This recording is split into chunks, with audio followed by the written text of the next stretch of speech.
नमस्कार दोस्तों। कुत्ते का जन्म क्यों मिलता है? दोस्तों, स्वागत है आप सभी का हमारे चैनल में। मैं आशा राठी। आज का विषय है कि एक कुत्ते ने क्यों लगाई भगवान श्री राम के दरबार में न्याय की गुहार। कुछ लोगों ने इस बात पर सवाल उठाया कि एक कुत्ता पशुओं की श्रेणी में आता है, वह भला किस प्रकार अपनी बात कह सकता है और भगवान श्री राम ने उसकी बातों को कैसे समझ लिया। मुझे लगता है कि ये बात सिर्फ मैं नास्तिक लोगों को नहीं समझा सकती, बाकी जो भगवान को मानने वाले हैं वो सब जानते हैं कि भगवान जीवों की हर बातों को सुन लेते हैं। इसलिए तो सब कुछ भगवान है। तो आइए चर्चा आरंभ करते हैं। दोस्तों, इस कहानी में ये बताया गया है कि कौन सा कर्म करने वाले को कुत्ते की योनि में जन्म मिलता है। एक समय भगवान श्री राम अपने दरबार में बैठे हुए थे, तभी उन्होंने एक कुत्ते की रोने की आवाज़ सुनी।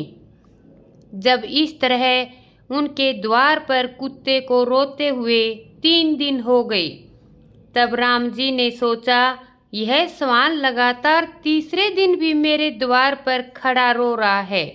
मुझे इस बात को सोचना चाहिए कि ये कुत्ता क्यों रो रहा है।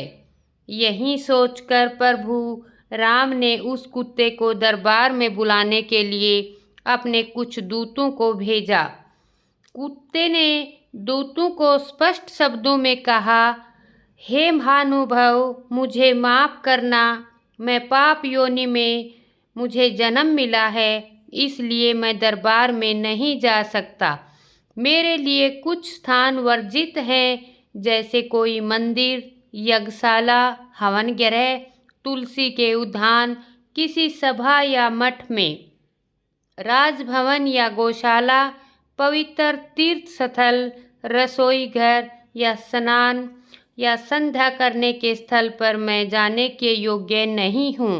तुम जाकर श्री राम से कह दो कि वह स्वयं आकर मेरे पास मेरी पीड़ा को सुने। दोस्तों, कुत्ते के कहने के अनुसार दूतों ने प्रभु राम जी को उनकी पूरी बात सुनाई। इतना सुनते ही श्री राम चंद्र जी कुत्ते के समीप पहुँचे और उनके रोने का कारण पूछा। कुत्ता कहने लगा, दीन रक्षक, आपने मेरे लिए बड़ा कष्ट किया है, आप जो स्वयं चलकर मेरे पास आए हो। हे महाराज, मैं आपसे न्याय मांगने आया हूँ। मैंने सुना है कि आप किसी के साथ भेदभाव नहीं करते, इसलिए मैं एक विशुद्ध प्राणी हूँ, तुम्हारे दर पर आया हूँ। मैंने कोई अपराध नहीं किया है, फिर भी एक सन्यासी ने मुझे पत्थर से मारा है, जिसके कारण मेरा पैर टूट गया है। मुझे चलने में बड़ा कष्ट हो रहा है। आप तो जानते ही हैं, वैसे भी हमें सबसे निंदित योनि में जन्म मिला है। दुनिया हमें दुत्कारती है, कोई हमें पीटता है। हम मनुष्यों की तरह कमाकर अपना पेट नहीं भर सकते, हमें तो कोई अपनी जूठन डाल देता है, हम तो उसी को खाकर अपना गुजारा कर लेते हैं। कुछ निर्दयी लोग हमें खाने को नहीं देते, अब हम जाएं तो कहाँ जाएं। ऊपर से हमारा पैर तोड़ दिया, अब तो हम कहीं चल फिर भी नहीं सकते। इसी बात से दुखी होकर मैं आपकी शरण में आया हूँ। हे राम, उस नीच जाति के प्राणी को न्याय दीजिए। बंधुओं, कुत्ते की पूरी बात सुनकर राजा राम जी ने उस सन्यासी को बुलवाया और उससे पूछा कि हे स्वामी जी, आपने किस अपराध के कारण इस असहाय प्राणी का पैर तोड़ दिया? तभी सन्यासी ने कहा, हे महाराज, मैं भिक्षा के लिए रास्ते में जा रहा था, तभी इसने आकर मेरा पीछा अंग छू लिया। दोपहर का समय था, मुझे बहुत तेज भूख लगी थी, इसीलिए मुझे क्रोध आ गया और मैंने इसे पत्थर उठाकर मारा, जिसके लगने से इसका पैर टूट गया। सज्जनों, उस सन्यासी का पक्ष सुनकर श्री राम जी ने कहा, स्वामी, आपको मालूम होना चाहिए कि यह एक ज्ञान विहीन पशु है। भक्ष पदार्थ देखकर छू दिया तो इसमें इसका कोई कसूर नहीं समझता। यह तो इसकी एक स्वाभाविक प्रवृत्ति है, इसीलिए आप ही इसके अपराधी हैं। यदि आपको भूख लगी थी तो भूख तो इस कुत्ते को भी लगी थी। आपके पास भोजन कमाने को मैंने विवेक दिया है। आप कहीं से भी अपना भोजन एकत्रित कर सकते हैं, परंतु ये तो एक ज्ञान विहीन पशु है। इसको भोजन ना मिलने पर भूखा ही रहना पड़ा होगा। भगवान श्री राम कहने लगे, हे सवान, यह सन्यासी तुम्हारा अपराधी है। इसे तुम्हें क्या दंड देना चाहते हो? तुम जो दंड दोगे, इसे निर्धारित करोगे, हम वहीं इसे सजा देंगे। तभी कुत्ते ने कहा, हे प्रभु, इस सन्यासी को किसी शिवालय का महंत बना दीजिए, क्योंकि इसके अंदर लोभ, लालच, क्रोध, ईर्ष्या, द्वेष और घृणा कूट कूट कर भरी है। इसे अपने ही अवगुणों की से गलती का दंड मिल जाएगा।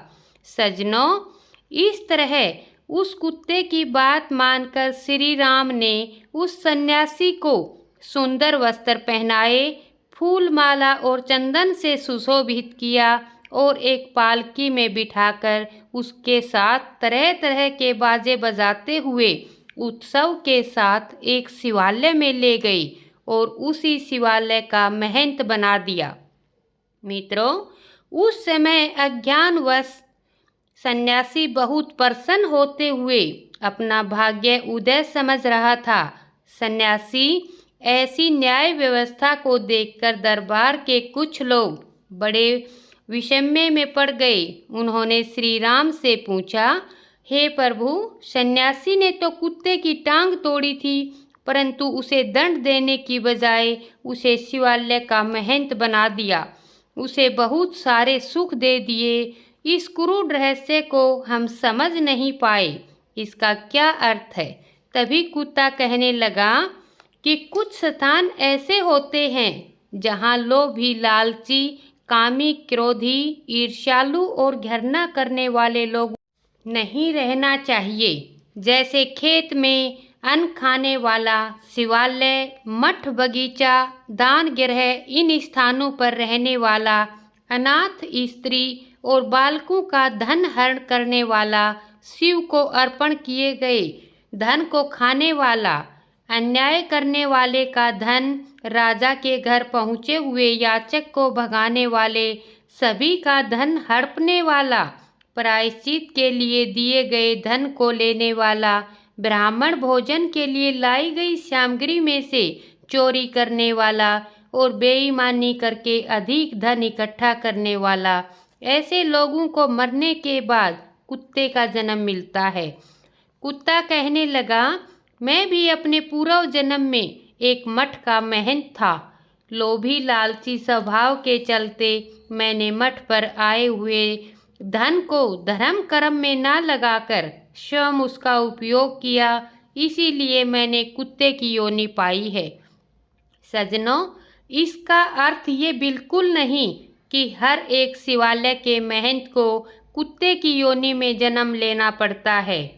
जो महंत ईमानदारी से मठ की सेवा करते हैं और उस पर आए हुए धन को असहाय लोगों में, दीन दुखियों में या धर्म कर्म में, पूजा पाठ में लगाते हैं, ऐसे महंत भगवान के धाम में जाकर उनके सेवक बन जाते हैं। कर्म की गति बड़ी विचित्र है। कुत्ते के द्वारा बनाए गए महंत ने अपने स्वभाव के चलते सारे जीवन को पाप किए। उन पापों के कारण उसको अगला जन्म कुत्ते का मिला। सज्जनों, कहाँ वो कुत्ता होकर भी मुक्त हो गया और कहाँ वो सन्यासी होकर भी कुत्ता हो गया। इस वीडियो को बनाने का उद्देश्य ये नहीं कि किसी की भावनाओं को ठेस पहुँचे, बल्कि देश में एक सही संदेश जाए। अगर वीडियो अच्छी लगी हो तो कमेंट में जय श्री राम जरूर लिखें और वीडियो को शेयर करना ना भूलें।